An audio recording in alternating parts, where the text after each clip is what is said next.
There has been a lot of news this week, particularly on coronavirus, and we're going to take you through it tonight, what you need to know as we finish out another week together. Just moments ago, Vice President Mike Pence saying the test results have now come in from the cruise ship off California. At least 21 testing positive, 19 are crew members, as the death toll and the number of cases in the U.S. grows tonight. With those new test results, the first to come in, we know there are thousands of Americans, cruise ship passengers on board that ship. So tonight, the obvious questions: what is the plan to treat those infected and to keep others safe? At a San Francisco hospital, images tonight, the tent now put up outside to handle cases. Here in New York City tonight, at least 4,000 people are now in self-quarantine, many of them linked to that lawyer who took the train in from Westchester County to Grand Central. He is hospitalized in critical condition and now one of the first doctors to treat him, testing positive. There was also a developing scene in Boston tonight. Dozens of people taken from a hotel right to the hospital for screening after several conference participants tested positive. And take a look at this map tonight. It puts this spread in perspective, how quickly this is moving. It was 1 week ago, last Friday night here, we reported a confirmed 9 cases in 9 states. Tonight, there are at least 267 cases in 24 states, nearly half the country now, 6 states added since just yesterday. We are going to carefully move through this tonight. Dr. Jen Ashton is here answering your questions, but we begin with ABC's chief national correspondent, Matt Gutman, with news coming in on that cruise ship, those tests coming back positive, at least 21 on that ship. Tonight, nearly 24 hours after those choppers delivered those coronavirus test kits, the results revealing 21 aboard the Grand Princess cruise ship off the California coast have tested positive for coronavirus. 19 are crew members. It was news the passengers had feared all day. Right now, it's just numbing. It's just trying to process this information and see what our life holds in the next couple of weeks. Debbie Loftus and her parents among the 2,400 passengers circling about 60 miles off the coast of San Francisco, now confined to their rooms. I was worried, mainly because my parents are elderly. I'm traveling with them. They're from Chippewa Falls, Wisconsin, and my mom has asthma. So yeah, I'm very worried if she would get ill, what might happen. Tonight, we're learning there are 9 cases of the virus now linked to the ship's previous voyage, including that 71-year-old passenger who died after exhibiting symptoms before getting off the ship 2 weeks ago. This ship haunted by that recent nightmare for passengers of the Diamond Princess off Japan, where thousands were quarantined for weeks, but nearly 1 in 5 people on board wound up infected. Today, outside this San Francisco hospital, they were setting up tents to handle any overflow coronavirus patients. Wow. In Seattle, another crisis. Officials there announcing that a team of 30 federal health professionals are on the way to help out at this nursing home where at least 8 residents have died. We are grateful that the cavalry is arriving. We've had some challenges with life care, and I'm starting to lose my patience. In just the last day, 15 patients have been rushed from the home to the hospital. And tonight, we are hearing for the first time from a resident inside. Susan Haley has a cough and is waiting for test results. Do I want to leave? Yes, absolutely yes. It's not that the people aren't nice. It's that I don't like being trapped. For days, families have been begging for information on their loved ones. Our Kaylee Hartung sat down with Pat Herrick after she learned her mother died. Then she got a second painful call. She said, I just want to check in with you and let you know that your mother's doing fine, that she doesn't have a temperature. I said, that's my mom died at 3:30 this morning. And she was, oh my God, that wasn't in the chart. Just an awful story. Let's get to Matt Gutman. He joined us from California tonight, from San Francisco. And Matt, back to the breaking news on the cruise ship, those test results coming back positive, 21 of them, at least for now. And obviously the question is, how are you going to be able to get immediate help to the patients who tested positive while also protecting those 2,400 passengers? I just got off the phone, David, with federal officials. They say they are working on those plans right now. Now, here's what we do know. The 1,100 crew members aboard that ship, they're going to stay on that ship for testing and possible quarantine. The 2,400 passengers, they are going to be disembarked at some point in the near future at a non-commercial port. They'll be tested and then maybe quarantined at one or more military bases They are very concerned right now. David. All right, Matt Gutman leading us off tonight. Matt, thank you. Meanwhile, in the New York City area, the number of cases doubling again in the last 24 hours, and the steps being taken in the city right now. Meantime, in Boston at this hour, the scene unfolding there. Several people at a hotel taken to the hospital for immediate screenings. Here's ABC's Whit Johnson. Tonight, authorities shutting down a street in Boston, transporting dozens of people from the Marriott Hotel directly to the hospital to be tested for the new coronavirus. We now have new information that there have been 3 confirmed cases of coronavirus of Boston residents tracing back to the same Biogen meeting. This is a rapidly evolving situation. Health officials testing people outside the hospital, then sending them home to wait for results. This as states across the country are scrambling to contain the spread. In New York, about 4,000 people, more than half in the New York City area alone, now under quarantine. This is like a flu on steroids. The number of new cases doubling again today, jumping to 44, including a doctor who works at the same hospital where the sick Westchester lawyer was initially taken. That attorney frequently traveled by train to Grand Central Terminal. Tonight, his rabbi telling his congregation, "I have the virus and am doing reasonably well."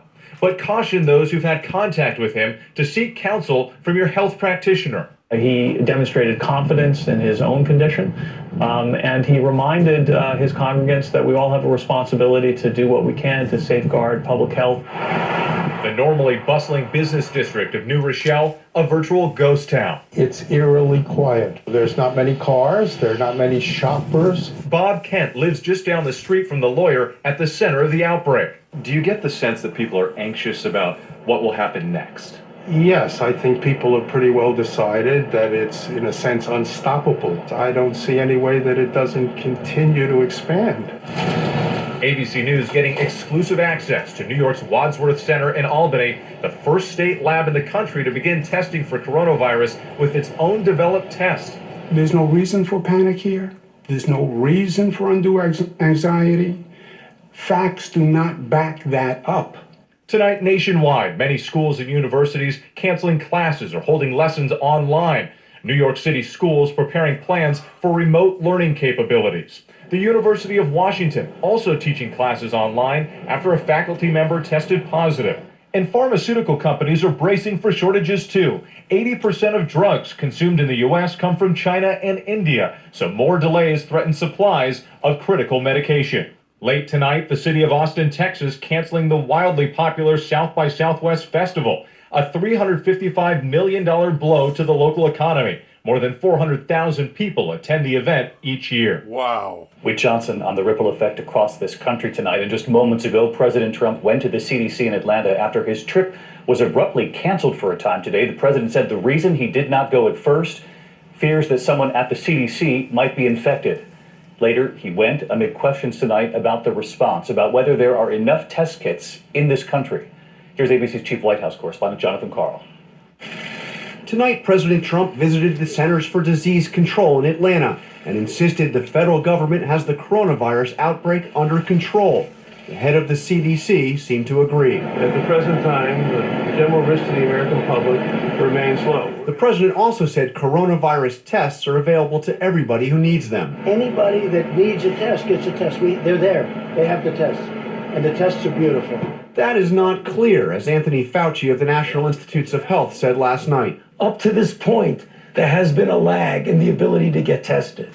Vice President Pence went to Washington State last night, praising the efforts of Democratic Governor Jay Inslee in the state hit hardest so far. I do want to commend Governor Inslee, your team's effort, and the seamless partnership that was forged from the very beginning. Today, the president offered an entirely different message. Well, I told Mike not to be complimentary to the governor because that governor is a snake. And the governor of Washington, that's where you have many of your problems, okay? So Mike may be happy with him, but I'm not. The president's trip to the CDC almost didn't happen today, after concerns there may have been employees there exposed to the virus. Mr. President, why aren't you going to CDC today? He's actually set me. You could tell that. Yeah. We may go. There was, they thought there was a problem at CDC with somebody that had the virus. It turned out negative, so we're seeing what we can do. John Carl live at the White House tonight. And John, President Trump at the CDC declaring that anyone who needs a test kit or a test in particular, that they can get a test. But there is some question about that. In fact, Vice President Mike Pence, I know, who's been put in charge by the administration of the coronavirus response, was asked about this just moments ago. How did he clarify that? Because he said 24 hours ago there weren't enough test kits in this country. Vice President Pence said that the president is exactly right, David, that, quote, for the communities that have been impacted, we have been able to respond to requests for tests. Less clear is whether or not they will have enough going forward, but Pence also said that they've already distributed some 900,000 test kits this week and plan to do another 4 million by next week. David? All right, John Carl with us on a very important Friday night. John, thank you. Tonight, the World Health Organization reporting the number of coronavirus infections is now on the verge of 100,000. Deaths now surpassing 3,300, and this number today, 49 more deaths in Italy just today. Nursing homes there are being shut down. The director of the World Health Organization is warning, quote, this is not a drill, calling for significant action to stop the spread. ABC's James Longman from London tonight. Wow. The viral wave from China now seems to be cresting as it surges west. Italy, Iran and Britain all recording their single biggest daily jumps in coronavirus cases. With 100,000 infections globally now, the chief of the World Health Organization is calling on all nations to make containment the highest priority. This is a time for pulling out all the stops. Italy, where 49 people died in a day, is restricting access to nursing homes. The risk is particularly great for Western Europe's large elderly populations, and the Vatican reporting its first case, a medical clinic there shut down for sterilization. One major European airline slashing its flights in half from pre-outbreak levels. And as people look to avoid crowds, tourist spots around the world are unusually quiet. And David, tonight a glimpse of hope from Asia. China is reporting a slowdown in the virus. That's because of an unprecedented crackdown. But these are harsh methods unlikely to be reproduced by Western countries. David? All right, James Longman with the scene around the world. James, thank you. And of course, we know all of you at home continue to have a lot of questions about this. So we want to get right back to Dr. Jen Ashton, our chief medical editor. And Jen, you heard what James reported there out of China, somewhat reassuring that the case numbers are coming down dramatically, but they took drastic steps. Yeah. We're likely not to do that here in the U.S., but we've heard a lot about this social distancing, and we're starting to hear about that here in the U.S. Action tonight, we're learning in New York City when it comes to schools. Exactly. So we're talking about things, David, like school closings or canceling large gatherings, working from home if possible, though clearly not everyone can do that and not everyone can do school from home. But it is effective potentially in really slowing the spread of this virus, otherwise known as flattening that curve. We just want to keep everybody healthy. That's the bottom line here. And I heard one of the headlines, the updates today, and it was somewhat concerning. For me, it said, the recommendation that people 60 and older might start to think about some of their behavioral patterns, things that they have planned in the coming days and weeks. And 60 seems so young to be changing behavior, but you say this could be important. Well, 60 is young, but it refers to the more vulnerable population here, which we know skews older. So people 70s, 80s with chronic or pre-existing medical conditions. And I think it also introduces this concept, David, of we take these steps not just to protect your health and my health, but to provide a buffer of protection around those more vulnerable populations. Right. A lot of it's common sense. If you don't feel comfortable going into a crowd, just don't do it. Exactly. Right? Just at least for the next few weeks 100%. Till we see what's going to happen here. And in the meantime, we're coming up on a weekend. I know we're going to lose an hour of sleep this weekend, but there are things you can do to try to optimize your health, to make yourself a little stronger as we fight colds and flus anyway this season. Absolutely. Common sense and productive, and help can alleviate some fear. Try to get enough sleep. Try to get regular exercise.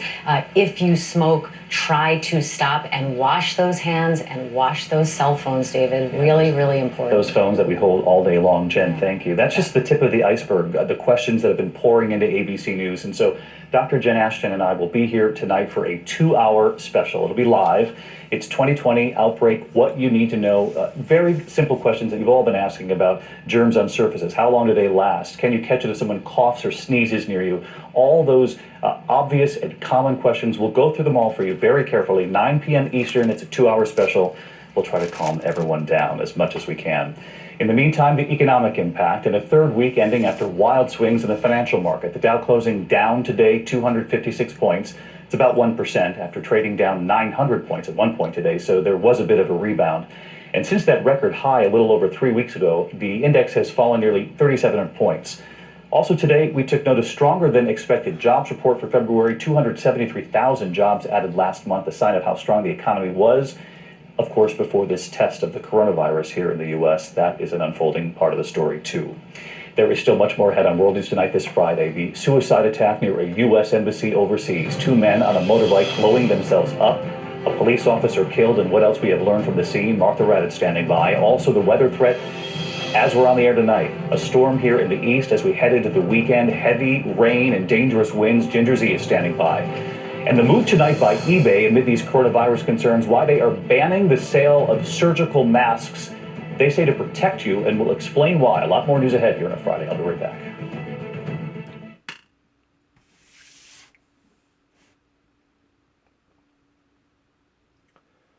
This is just absolutely wild. Wild, radical, displacent, irregular, unusual activities. It's almost as if the very devil himself has been unleashed upon society.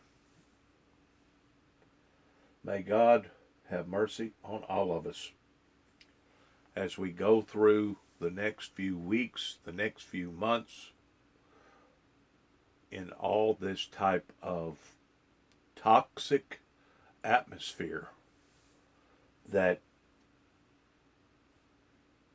from all indications, is only growing worse and not better. If there's ever been a time that people needed to get their heart and their lives right with God, towards go back, just as the first 4 chapters of Revelations talks about, go back, and do thy first works over again. It is today. It is today. To go back.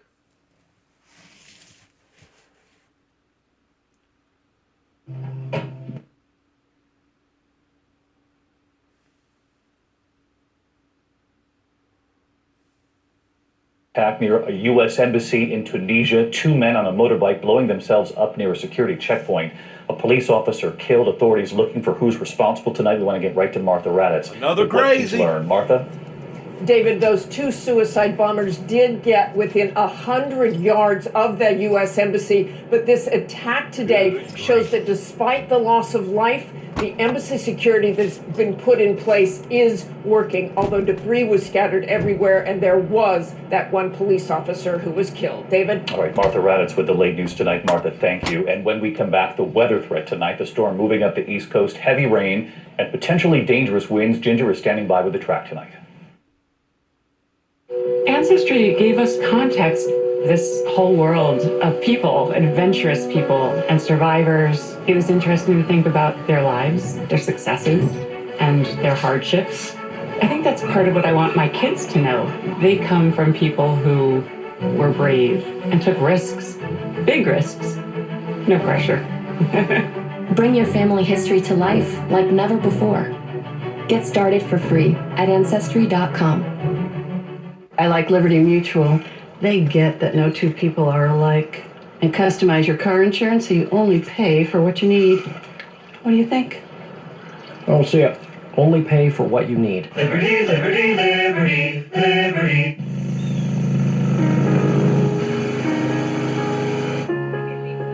Thousands of women with metastatic breast cancer, which is breast cancer that has spread to other parts of the body, are living in the moment and taking Ibrance. Ibrance with an aromatase inhibitor is for postmenopausal women or for men with HR-positive, HER2-negative metastatic breast cancer as the first hormonal-based therapy. Ibrance plus letrozole significantly delayed disease progression versus letrozole and shrank tumors in over half of patients. Patients taking Ibrance can develop low white blood cell counts, which may cause serious infections that can lead to death. Ibrance may cause severe inflammation of the lungs that can lead to death. Tell your doctor right away if you have new or worsening symptoms, including trouble breathing, shortness of breath, cough, or chest pain. Before taking Ibrance, tell your doctor if you have fever, chills, or other signs of infection, liver or kidney problems, are pregnant, breastfeeding, or plan to become pregnant. Common side effects include low red blood cell and low platelet counts, infections, tiredness, nausea, sore mouth, abnormalities in liver blood tests, diarrhea, hair thinning or loss, vomiting, rash, and loss of appetite. Be in your moment. Ask your doctor about Ibrance. It took plenty of work to get here, but it's still important to be prepared for what's next. At Fidelity, we can help you build a clear plan for retirement without the unnecessary fees you might expect from so many financial firms. We'll make sure you can cover the essentials, as well as all the things you want to do. Because when you have a retirement partner who gives you clarity at every step, there's nothing to stop you from moving forward. Want to brain better? Unlike ordinary memory supplements, Nariva has clinically proven ingredients that fuel 5 indicators of brain performance: memory, focus, accuracy, learning, and concentration. Try Nariva for 30 days and see the difference. This is Desert Creek Honey, an artisan honey maker on Amazon. This is the owner, Blake, with his 8 million coworkers. They never complain, they never give up, and that really inspires me when I try to run a small business. This is how they get their honey. This is Blake, walking like a boss because he is a boss of his own business. More than half of everything sold on Amazon comes from small and medium-sized businesses like Desert Creek Honey, and you can find them on Amazon. With Advil Liquid Gels, you have fast-acting power over pain. So the whole world looks different. The unbeatable strength and speed of Advil Liquid Gels. What pain? All right, now to the storm moving up the coast tonight into the northeast, and Ginger is tracking it for us. Ginger? David, that low is strengthening as we speak. It is nasty out here tonight. Those coastal flood alerts are right along the Jersey shoreline. And then look at this, the high wind warnings up at the Cape, where you can see up to 65-mile-per-hour gusts and a couple of inches of snow through tomorrow morning. By the end of the weekend, start of the week, almost everyone has spring-like temps. David. All right, Ginger Z with us. Thank you. Tonight, eBay says it is banning the sale of masks amid this coronavirus outbreak to protect you from price gouging. eBay banning sales from U.S. listings for hand sanitizer, disinfecting wipes, and surgical masks. The move comes after shoppers complained about people trying to make money off the anxiety being felt by so many, seeing skyrocketing prices. When we come back tonight, an important note about the coronavirus here in the U.S. and how to get your questions answered tonight. ABC World News Tonight with David Muir, sponsored by AstraZeneca. Hi, I'm Bob Harper, and I recently had a heart attack. It changed my life.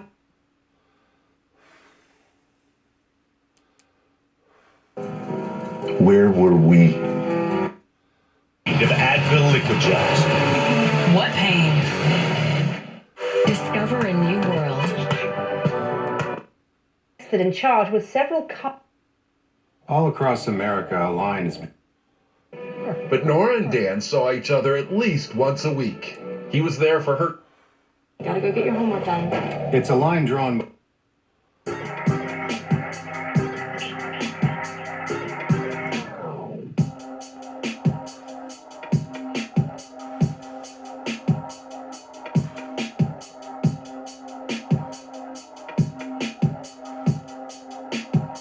What an idiot.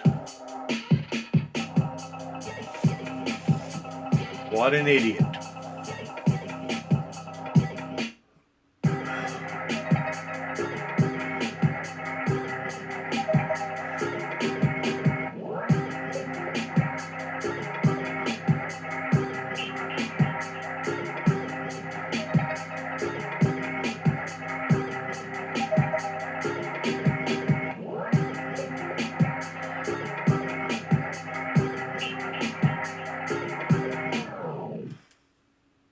New or worsening symptoms, including trouble breathing, shortness of Back on every purchase at over 500,000 stores.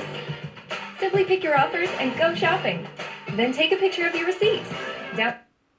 pregnant. Common side effects include low red blood cell and above Earth's surface. NASA research found that their space-grown lettuce was sick. Donald Trump is the most corrupt president in American history. So care for it. Look after it. Invest with the... Stand together. We will make... Help finding specialists and scheduling appointments. United Healthcare Med... With you blew me away. If you send, don't delay. The only one to combine a safe sleep aid and the 12-hour pain-relieving strength of Aleve. So, magic mornings happen. To visit with victims of the recent tornado. And we're tracking when 60-degree weather returns. It's all next at 6. Finally tonight, the community coming together and inspiring America after disaster struck in Tennessee. Here's Sam Brock. Tonight, a national spotlight on Tennessee. They're just great people. It's a great state. President Trump there consoling communities grieving the loss of 24 lives and approving federal aid. This week's deadly twisters leveled at least 60 miles of land. Tornado people got us. Now, a fresh reminder, this is the volunteer state. It's only 10 o'clock in the morning and already look how many people are lined up on this street all the way down the block in just one neighborhood, and this is just the beginning. Storm survivor Nikki Avila, so grateful. Having these volunteers here is life-changing. Volunteers from near and far. It's pretty surreal and realizing these are people's lives. A cavalry of help lifting up Nashville. What brings you out? We want to help people get their lives all back turned around. From the Tennessee Titans on the debris field to telethons with major recording superstars. A beautiful sensation in the Music City. Human harmony. What is the most uplifting thing you've seen? All these people out here doing their very level best to help everybody in this community get back to some semblance of normalcy. Sam Brock, NBC News, Nashville. Pretty amazing. That's nightly news for this Friday. I'm Lester Holt. For all of us at NBC News, thank you for watching and good. More Americans watch NBC News than any other news organization in the world. The coronavirus outbreak. What's next? For in-depth coverage, insight from medical experts, and live blog updates, turn to the networks and platforms of NBC News. WPSD Local 6, your breaking news and weather authority. This is Local 6 at 6. Kentucky now has its first confirmed case of coronavirus in Lexington. Governor Andy Beshear made the announcement in Frankfort just hours ago. Yeah, and he said so far 10 people have been tested for the virus in Kentucky. 9 have come back negative, but this is the first that's come back positive. Beshear says there's no need to panic.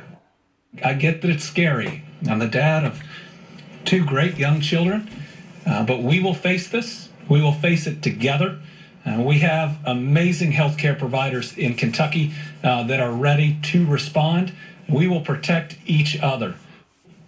Beshear says the patient is being treated in isolation. He says we need to continue to practice good hygiene by washing hands often and washing them well. And of course, if you're feeling sick, don't go to work. A 5th person from Illinois is tested positive for the coronavirus. The patient is a college student who is studying abroad in Italy. He spoke by phone from a Chicago hospital where he's currently in isolation. He says he hopes he's home soon. Now your Weather Authority first forecast. Still pretty windy out there, but those winds will be diminishing for the next few hours, and it's going to be a cold one out there, especially by the time we get to tomorrow morning. Here's the live view over Broadway in downtown Paducah. The sun has now set. Remember, tomorrow night, set your clocks forward 1 hour. The sunset will be almost 7 o'clock this coming Sunday. Wind speeds now from the northwest to 10 miles per hour in Sikeston, Missouri. Also 10 in Union City, Tennessee. High temperatures today, low 50s. Right now it's 47 in Paducah, 42 in Princeton. Still a little bit of a wind chill. Much of the same in Illinois and Missouri, but that'll be going down throughout tonight. Low temperatures right near 30, mostly clear. Again, the winds will relax, especially by tomorrow morning. We're tracking a warm weekend and the next chance for rain next week. The forecast in detail coming up in just a few minutes. We're getting a look at the proposals from companies that want to manage the Aquatic Center in Paducah. 5 companies sent in proposals for the city to choose from. Local 6's Thomas Capps has been... And then try to make it up after the fact or blame somebody else. We were elected to make the hard decisions, the good ones and the bad ones, and I think that's what 90% of the general public want from you. Reporting in Metropolis, Joe Rahana, News 3. The residents we spoke with today said they didn't even. SFM's proposal. Bathroom. Even though there are no reported cases of coronavirus in Missouri, this is just one way the district is staying ahead of the outbreak. We also have policies and procedures set in place, so if something were to happen, we could enact those and then act accordingly. Assistant Superintendent Josh Corral says they get information from local, state, and national agencies like the Health Department and CDC. We follow their updates in knowing what we need to be aware of, what we need to be doing, or what we need to be sharing out. He also tells me the school nurses remind students to wash their hands, cover their mouths, and use hand sanitizer. But that mindfulness of health and the cleaning is not something new just for the coronavirus outbreak. As far as doing things majorly different, this hasn't changed. We still just try to keep the cleanest buildings possible every day, year round. Live Local Now, Isabel Hanson, Heartland News. And Cape Schools want to remind everyone to disinfect your students' backpacks, lunch boxes, and anything else they bring back and forth to school. Well, the precipitation chances the next 5 days. Good news for the weekend, as it looks like we're going to be seeing those precipitation chances rather low. How low? Well, you know, we're going to sit here and press the button until it shows up. So I may have to walk over here and have a little talk with my computer once again. And we're going to get this graphic working. To her, my Meemaw was taking a nap, and after a while, Siri started repeating her answers. And I got those three companies and select one to present to the city commission. Okay, so what happens if they don't like any of the three they interview? Well, if that happens, they'll send out another request for proposal, but Arndt tells me he doesn't see that happening. Okay, Thomas, thank you. Well, Arndt says they hope to have a company selected sometime in April. A local college taking steps to keep college graduates in the region by introducing them to more hands-on internships. West Kentucky Community and Technical College is the driver of that initiative. Local 6's Temi Adeleas talked to WKCTC's president about his plans to grow our economy. Kelsey Couch is a Paducah native finishing her last semester at WKCTC as a business major. She's working on a simulation at the school's Business Immersion Center. She plans to get a job and stay in Paducah, a choice that varies among 20 to 40-year-olds. Being in a different city itself, like you're born and raised in one city, it's wanting to experience something different maybe, or maybe there's a more competitive job out there. Regional economist Charles Gaskin talked about the region's economy at yesterday's Power and Partnership Breakfast. One place of weakness is definitely on the population growth, so the region's lost but more or less population growth has been flat. His presentation caught the attention of community leaders like WKCTC President Dr. Anton Reese. Growth is critical to the lifeblood of any organization, city, and our region. Reese says his school has programs to increase retention of students in the area, but they could do more. We really are trying to ramp up our externships and internships for students, which is tied back into this business immersion center. Couch says if the city wants to keep young people, they have to do more. Be competitive. I mean, a lot of people, I feel around the 20 and 40 age, they're not looking for how much you're going to pay so much as how you're going to treat your employees. In Paducah, Temi Adelea, WPSD Local 6. The college hopes to partner with local businesses and government agencies to create more internship opportunities. A new 2-year budget is now on its way to Kentucky Senate for approval. The new measure was approved by the House in Frankfort today. The House's version of the proposed budget makes some changes to the one Governor Andy Beshear proposed. Specifically, it's the insurance provider was looking for lower payments, which St. Francis said would put their services at risk. The healthcare system tried to meet United's request, but ultimately were dropped. And Senator Dick Durbin has introduced a bill to restore Amtrak riders' legal rights and protections. The bill would restore rights to riders who are currently prevented from seeking justice in courts and are looking for accountability claims.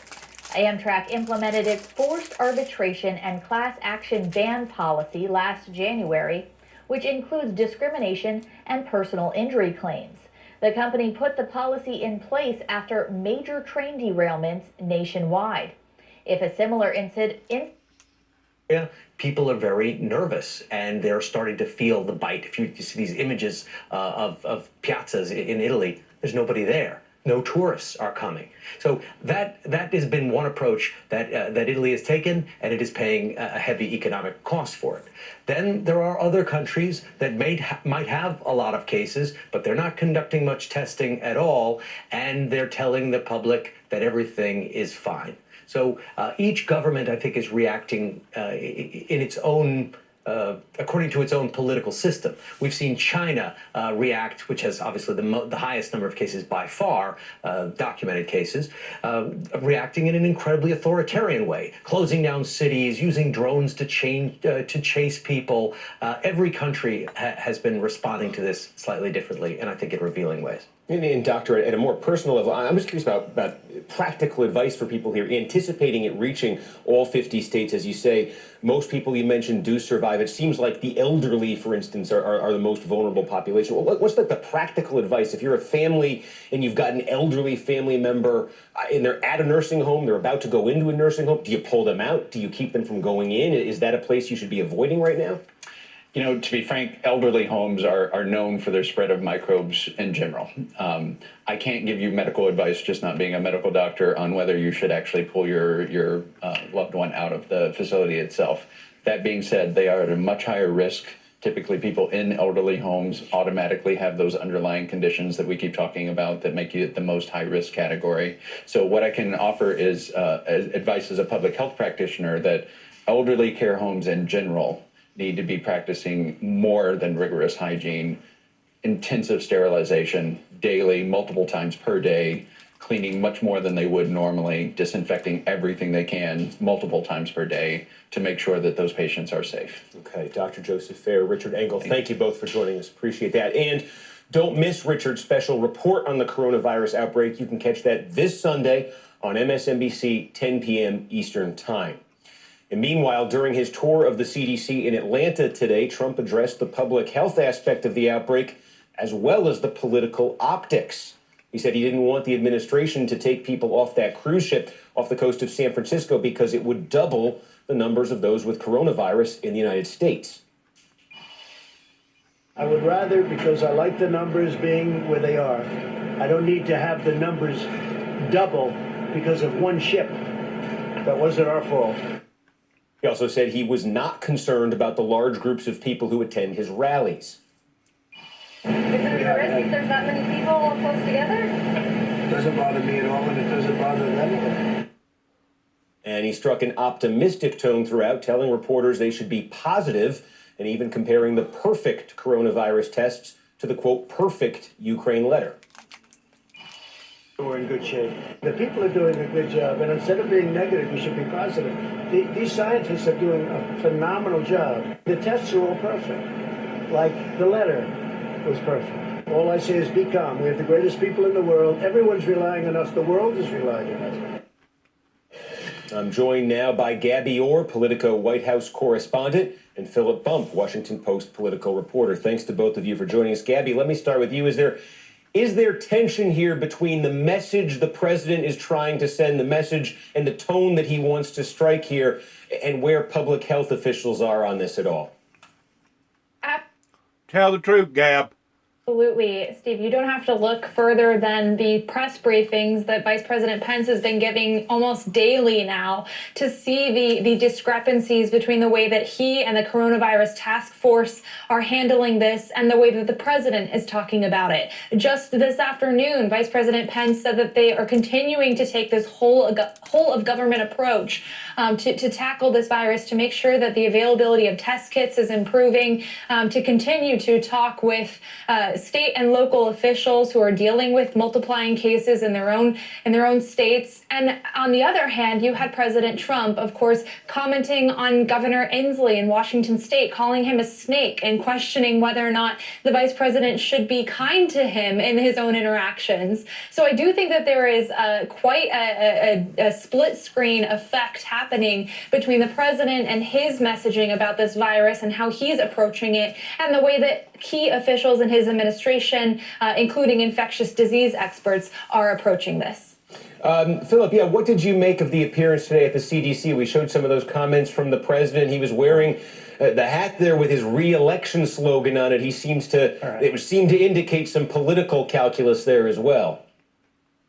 Yeah, 100%. I mean, everything that he's done so far, essentially, in responding to the coronavirus outbreak has been focused on politics. I mean, you heard the snippet of sound there where he was talking about how he wanted to keep the numbers down. There's no reason to try and worry about what the number is instead of worrying about the actual passengers on the cruise ship, beyond that he wants to project this sense that things are better than they actually are. Now, I mean, clearly, we saw this morning the director of the National Economic Council, Larry Kudlow, he said that he thought this was contained or essentially contained. This is not contained. I mean, it's obviously not contained. We see the city of San Jose, California, for example, is taking all sorts of measures and suggesting against big events where there are lots of people. We saw the same thing with South by Southwest in Austin.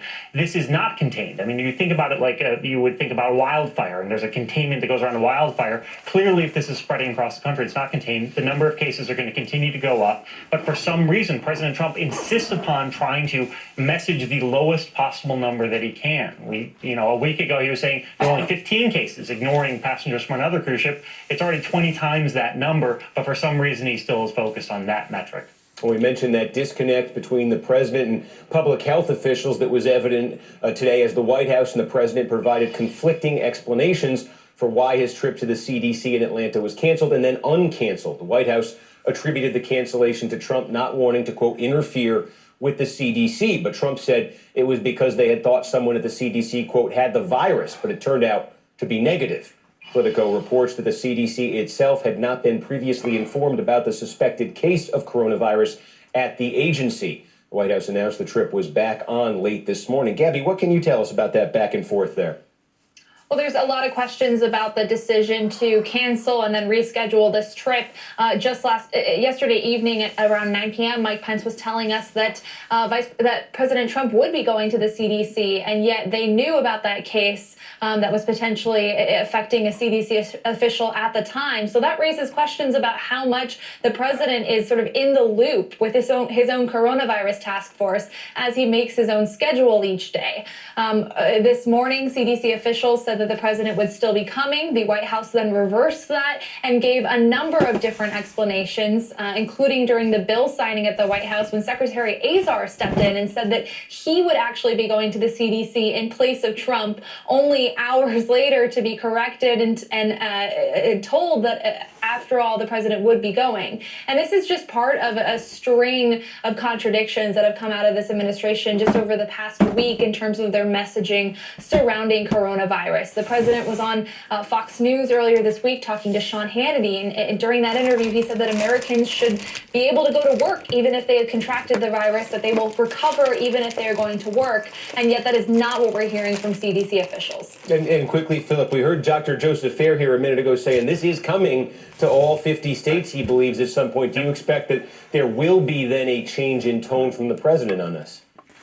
I mean, it's just sort of baffling that he hasn't embraced the fact this is going to get bigger. Instead, he's trying to insist it's not going to be, and he's going to be proven wrong. All right, Philip Bump, Gabby Orr, thank you both for being with us. Appreciate that. And coming up, more coronavirus impact, a major annual cultural event in Austin, Texas, one that attracts international visitors. The South by Southwest Festival now shouting. Chinese Vice Premier Sun Chulan led an inspection team to a residential community on Thursday. State media said that the residents accused community officials of cheating them by only appearing to provide promised daily necessities. Wuhan residents have been complaining about commodity prices on social media. The shortage of basic supplies, especially fresh vegetables and meat, have been an underlying issue in Wuhan since the lockdown began in late January. Chinese state media later tweeted out the videos, portraying it as residents upset not with the central government, but rather local community leaders.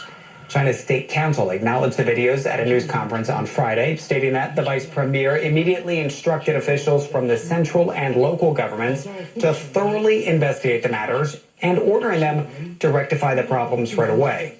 Meantime, the latest figures released by China's National Health Commission Friday show newly confirmed cases of the virus added in the city of Wuhan.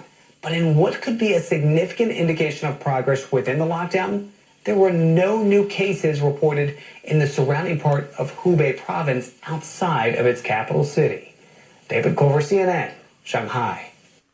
Okay, a little bit of good news there from David Culver, but the outbreak is growing every day and it is moving west. Medical supplies, of course, are dwindling and those all-important test kits are desperately needed. To talk more about this, we want to bring in our infectious disease specialist and epidemiologist, Dr. Celine Gounder. She is the host of the Epidemic and American Diagnosis podcast. And can't think of a better time to have you in here, especially with the breaking news that we've had in the last couple of hours.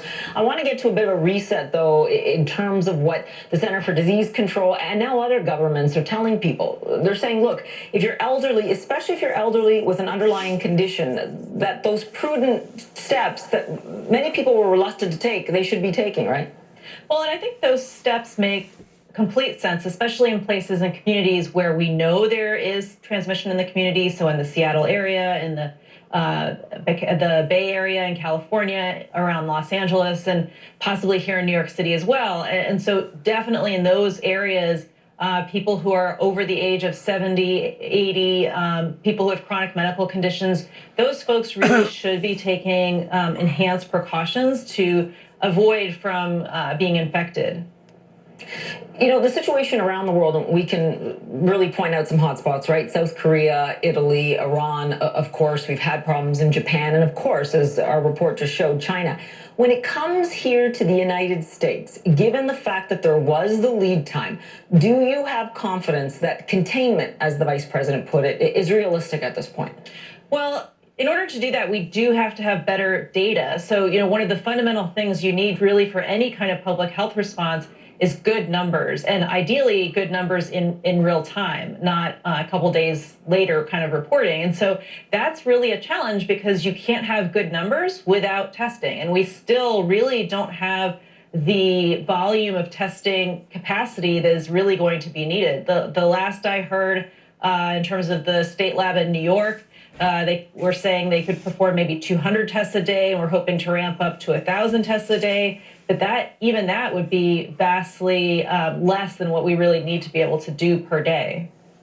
Are you getting the sense, and I know, obviously you've spent a lifetime studying this and are looking at it closely, do you get the sense that lessons are being learned around the globe? I mean, just if you take the example of the ship, right? Mm-hmm. Japanese officials, had said, look, perhaps we didn't handle this the way we should. We now have a ship at this hour, clearly, with people who have tested positive off the coast of the United States. Do you have confidence that this will be handled much better just because of what we've learned about the virus and how to handle it?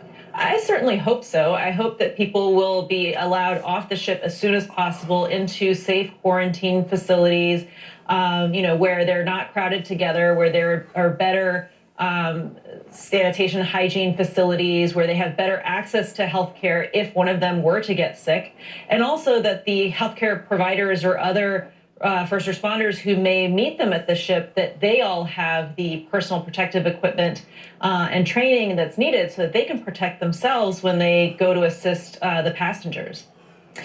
I hate to put you on the spot, but do you have any prediction about when we look at how long this lasted in China, how long the world really, at some kind of a peak, will be looking at this virus? I mean, are we talking weeks, or do you think, in your estimation, it's absolutely going to be months? Yeah, I really think we're looking at months of this. In an ideal world, we'll actually slow the transmission to some degree so that we're not getting big spikes, because the big spikes are what are really very difficult for hospitals and other healthcare facilities to handle. If you're getting sort of a slower a wave of infections, that's something that we can handle a little bit more easily. And also, the more we can delay, the more that time that buys us to do things like ramp up test kit production. It gets us a little bit closer in time to having drugs and eventually a vaccine. We do think things may slow down, not go away, but slow down as the weather gets warmer. People are outdoors more, not crowded together as much, where they're infecting one another indoors as they are in the winter.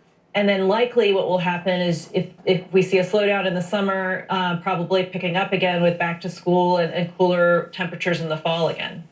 Yeah, and you make such a good point, right? It doesn't mean if it slows down for a few months that we're not going to see a resurgence again later this year. Dr. Celine Gounder, thanks so much. Really appreciate it. My pleasure. Coming up, a troubling side effect of the coronavirus outbreak, misinformation. we've come across proposed cures and prevention options for coronavirus, for everything from you just need to pray to more harmful proposed treatments like drinking bleach. Stay with us in the newsroom for more on that story. Well, I'm going to tell my viewers right now, whoever gets a hold of my station, do not drink bleach. Bleach will kill you. If the virus don't kill you, the bleach will. Do not drink bleach. Jesus. It happening in Texas, in Houston area. There was just one real decision to make in the interest of the safety of the people that live here, and now we're going to have to be as resilient as we can with that decision made. Well, quickly, the response you've gotten from the business community, you mentioned they depend on this for income, the economic impact of something like this in a city. What's the reaction? Well, the reaction that I've gotten is really almost universally positive. I think people are pleased and proud that our city would make this decision based on public health issues. That said, I'm now joining in many voices that are calling for our city to demonstrate our resilience, to take a really hard look at what it is as a community we can do to provide a business or social safety net for businesses that are caught in this situation. But at the end of the day, the risk associated with canceling the event was not as great as the risk associated with letting it proceed. All right, Mayor Steve Adler, Austin, Texas. Thank you for taking a few minutes. Appreciate it. Thank you. And coming up, the next phase of the Bernie-Biden showdown. It's going to take place on... To try and do something about it. CNN's Hannah Gold has more. It's not just COVID-19, better known as the novel coronavirus, that's spreading fast. There's a flow of misinformation online about the virus, and health officials are mounting a concerted effort to combat it. They're calling it an infodemic. The ease with which conspiracies are shared and reshared makes stopping something going viral online almost as difficult as stopping a biological viral outbreak in the real world.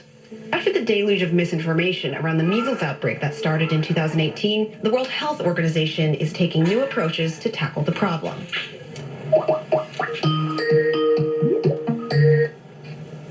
Hey, Andy, how are you? I'm good, thanks. How are you doing? I'm good. Would you call this the first social media epidemic? I think there's probably been epidemics. We call them infodemics. And I think that this one could well be the first global one, yes. So one of the big strains of the infodemic is misinformation about the virus's origins and how it's spread. Numerous sites and groups online have been falsely claiming that this virus is a result of some sort of biological warfare, some sort of bioweapon, or even created by the pharmaceutical industry to try to sell more vaccines. Another area of misinformation is fake cures and remedies. Some are harmless, like drinking garlic water or basic herbal tonics.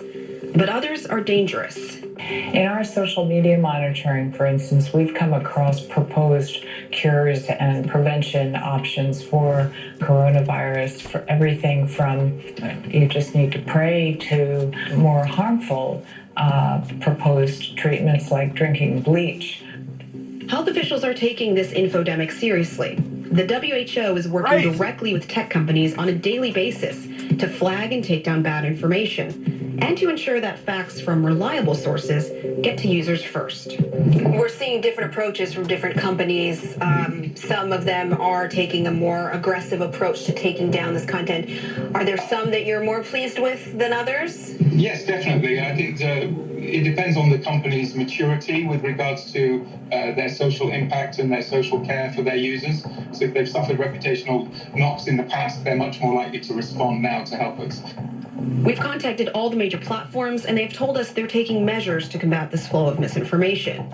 But these measures don't catch everything. It's very difficult to just delete unless it's very clearly misinformation. They are, in fact, provoking questioning and doubt, and you can't delete doubt. In today's online world, there will always be misinformation. The challenge now for governments and platforms is how to fight a virus online. Our thanks to Hadis Gold and her team for that report. And you just heard from Hadis how important it is, right, that our extensive coverage of this corona outbreak continue, because our goal is making sure you know what's fact and what's fiction. Be sure to subscribe and listen to our podcast. CNN's chief medical correspondent, Dr. Sanjay Gupta, will make sense of the headlines. I promise. He speaks with experts and gives you all the information you need to know to stay safe and healthy. I want to thank you for being with us through our breaking news coverage here at CNN Newsroom. I'm Paula Newton. Stay tuned for World Sport. Good luck to all of us, and shalom.